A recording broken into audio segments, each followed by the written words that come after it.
at the restaurant and waited for updates. When he didn't come home that night, I told myself he was being a good friend. When he didn't come home the second night, worry crept in like smoke under a door. This morning, I overheard Natalie on the phone in Joel's office. "What do you mean Penelope's doctor hasn't authorized any visitors? Caleb's been with her for 2 days." The pots and pans I'd been organizing clattered to the floor. That's when I knew. Now, standing in the kitchen where I had built my career and my relationship, I watched it all crumble. "I still love her, Aria," Caleb admitted, finally looking up. His eyes were red-rimmed but determined. "I tried to move on with you and you're amazing, you truly are. But when I heard she collapsed, that she might die, I realized I never stopped loving her."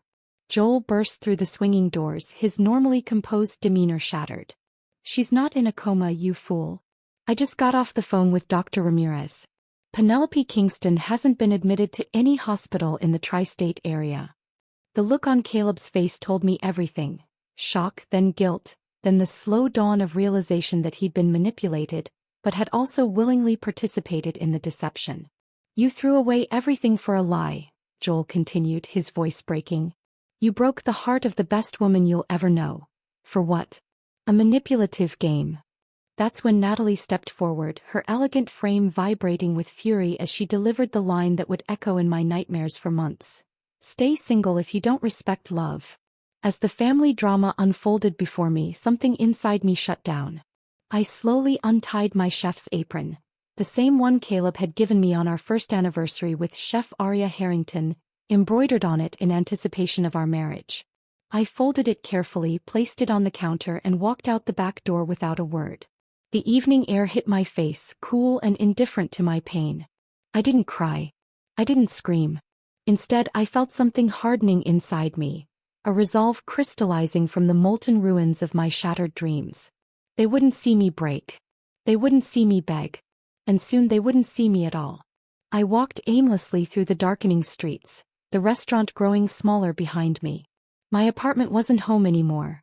It was filled with Caleb's things, our shared dreams, wedding catalogs. I checked into a modest hotel downtown, paid cash, and collapsed onto the bed, still wearing my chef's pants and t-shirt that smelled of rosemary and betrayal. Meanwhile, across town, Joel Harrington was about to uncover the full extent of his son's deception. Joel had always prided himself on his connections. In a town like ours, relationships were currency, and Joel had built his restaurant empire on knowing the right people. Dr. Marcus Ramirez happened to be one of those people. The chief of neurology at Memorial Hospital and a regular at Harvest and Hearth for Tuesday night dinners. "Joel, I'm telling you, we have no patient by that name," Dr. Ramirez insisted over the phone. "I've checked with every hospital in the area.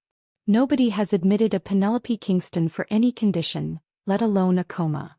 Joel's grip tightened on his oak desk, the same desk where he drafted the menu for his first restaurant 30 years ago. "Marcus, are you absolutely certain?" "I've been practicing medicine for 25 years, Joel. I think I know how to check hospital records." After hanging up, Joel sat in silence, the weight of what this meant sinking into his bones. His son, his only son, had thrown away a relationship with an exceptional woman for a lie. Or worse, had been complicit in that lie. The morning after I left, Joel called an emergency family meeting at his home. The tension in the living room was thick enough to cut with a knife as Caleb, Natalie, and Kennedy gathered, unaware of the storm about to break. "Dad, what's this about?" Kennedy asked, tucking her legs underneath her on the leather sofa. At 28, Kennedy was the practical one, the business major who helped manage the restaurant's finances while her brother charmed the guests. Joel didn't answer immediately. He poured himself 2 fingers of scotch despite it being only 10 a.m. "Caleb, I want you to tell me again about Penelope's condition." Caleb shifted uncomfortably. She's stable but still unresponsive. The doctors aren't sure when she'll wake up." "At which hospital?" "Memorial." "Why are you—" "That's interesting," Joel interrupted, swirling his scotch, "because I spoke with Dr. Ramirez last night. He assures me that not only is Penelope Kingston not a patient at Memorial, but she hasn't been admitted to any hospital in the tri-state area." The color drained from Caleb's face. Kennedy gasped softly. "Would you care to explain why you've destroyed your engagement to an extraordinary woman over a fabricated medical emergency?" "It's not what you think," Caleb stammered. Then what is it? Natalie interjected, her voice dangerously calm. Because from where I'm sitting, it looks like you've either been duped like a fool or you're lying to all of us. The truth spilled out in fragments. Penelope had returned to town claiming she'd made a terrible mistake leaving him. When Caleb didn't immediately fall back into her arms, she orchestrated the fake emergency.